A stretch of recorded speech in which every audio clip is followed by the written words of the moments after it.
Bonjour les CP, bienvenue dans cette capsule Mona et ses amis, les fées de Charles Perrault.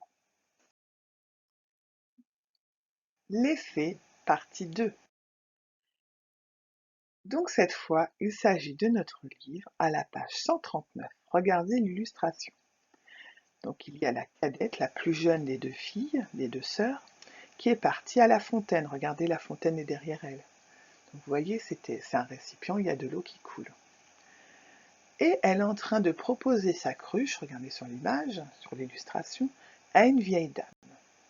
Nous allons maintenant lire cette histoire, donc la suite de notre histoire. Je vous laisse lire tranquillement ce petit texte, puis je vous le lirai. Mettez pause. À mon tour. Un jour qu'elle était à la fontaine, en train de remplir son pot, une très vieille femme s'approcha d'elle et la pria de lui donner à boire.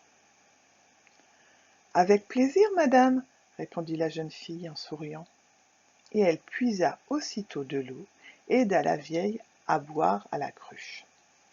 Après avoir bu, la femme lui dit : « Tu es si belle, si bonne et si honnête que je veux t'offrir quelque chose en retour. Dorénavant, à chaque parole que tu prononceras, il sortira de ta bouche une fleur ou une pierre précieuse. » Il s'agissait, en fait, d'une fée qui avait pris l'apparence d'une pauvre femme pour mettre la gentillesse de la jeune fille à l'épreuve.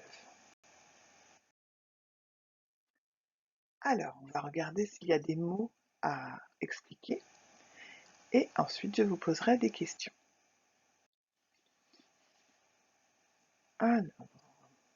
Alors, on a le mot puiser.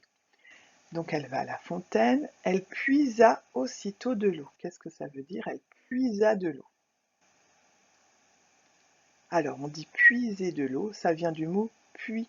Elle est en train de prendre de l'eau dans le puits. Alors ici, c'est pas un puits, c'est une fontaine.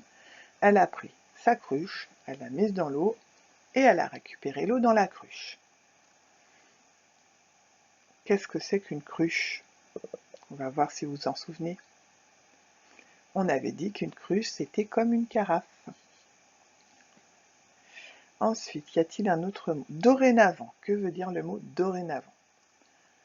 Donc la phrase, c'est dorénavant, à chaque parole que tu prononceras, il sortira de ta bouche une fleur ou une pierre précieuse. Dorénavant, ça veut dire maintenant, à présent, à partir de ce moment-là. Qu'est-ce que c'est avoir l'apparence ? Il s'agissait d'une fée qui avait pris l'apparence d'une pauvre femme. L'apparence, c'est à quoi on ressemble, une apparence. Ici, elle ressemblait à une pauvre femme alors qu'en fait, c'était une fée. Alors, les questions. Au début du texte, comment appelle-t-on la cruche ? Au début du texte, on appelle la cruche un pot. Elle dit, elle était en train de remplir son pot à la fontaine. Qui s'approche de la jeune fille ? C'est une très vieille femme qui s'approche de la jeune fille. Que demande cette vieille femme ? Cette vieille femme demande qu'on lui donne à boire. Elle a soif. Est-ce que la jeune fille est d'accord pour servir cette femme ? Oui, la jeune fille est d'accord. Elle lui répond en souriant, avec plaisir. Ensuite, qu'est-ce que la vieille femme offre à la jeune fille ? C'est compliqué comme question. Donc elle lui offre quelque chose, qu'est-ce que c'est ? Maintenant, à chaque fois que la jeune fille parlera, il sortira de sa bouche une fleur ou une pierre précieuse. Donc elle lui offre ça comme cadeau. Je ne sais pas si c'est un cadeau très pratique. À chaque fois qu'elle va parler, il y a une fleur qui va sortir de sa bouche ou une pierre précieuse. Une pierre précieuse, ça peut être un diamant, un rubis, une émeraude. Vous voyez, plein de les pierres qu'on met généralement sur les bijoux, qui sont de plusieurs couleurs. Blanche, rouge, jaune, verte.